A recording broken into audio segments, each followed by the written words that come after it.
9th CBSE പോളിനോമിയൽസിലെ ഒരു question 1 minute കൊണ്ട് പഠിച്ചെടുത്താലോ മക്കളെ? ശ്രദ്ധിക്കുക. x-3 x³ - 3x² + 4x - 12ന്റെ factor ആണെന്ന് പ്രൂവ് ചെയ്യണം. സിമ്പിൾ ആണ് പ്രൂവ് ചെയ്യാൻ.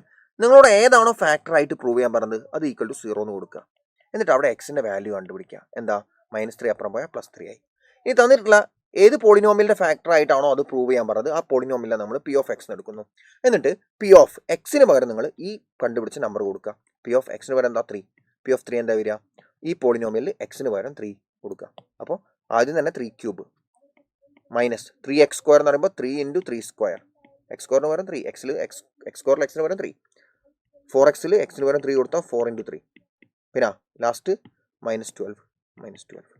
So that's equal to 3² 9 minus 3 × 3² 27 plus 4 × 3 12 minus 12. Okay, ഇവിടെ നിങ്ങൾക്ക് നോക്കിക്കഴിഞ്ഞാൽ നിങ്ങൾക്ക് മനസ്സിലാവും 3³ ആണ്. 3³ ആണ്, x³ അല്ലേ? അപ്പോൾ 3³ ആണ്. 3³ 27. അപ്പോൾ നിങ്ങൾക്ക് നോക്കിക്കഴിഞ്ഞാൽ നിങ്ങൾക്ക് മനസ്സിലാവും 27 - 27 0, 12 - 12 0. സോ ടോട്ടൽ 0 ആണ് കിട്ടിയത്. അപ്പോൾ p of 3 0 എന്ന് കിട്ടി. അപ്പോൾ നമുക്ക് ഡയറക്റ്റ് ആയിട്ട് എഴുതാൻ പറ്റും എന്ത്? p of 3 0 ആണെങ്കിൽ therefore x - 3 is a factor of the given polynomial. Answer ആയി.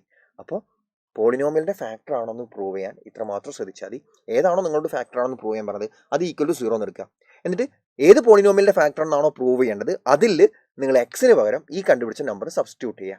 എക്സിന് ഇവിടെ ഇപ്പോൾ x - 3 ആണ് ഫാക്ടർ എന്ന് പ്രൂവ് ചെയ്യണമെങ്കിൽ x - 3 = 0 കൊടുക്കുമ്പോൾ എക്സിന്റെ വാല്യൂ 3 കിട്ടും. ആ മറ്റേ പോളിനോമിയലിൽ ആ എക്സിന് പകരം 3 കൊടുക്കുക. എന്നിട്ട് ടോട്ടൽ ഈക്വൽ ടു 0 കിട്ടുന്നത് നോക്കുക.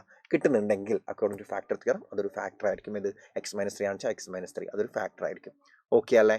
സിമ്പിളായിട്ട് നിങ്ങൾക്ക് മനസ്സിലായിട്ടുണ്ടെന്ന് വിചാരിക്കുന്നു. സോ നല്ല രീതിക്ക് പഠിക്കുക. All the best.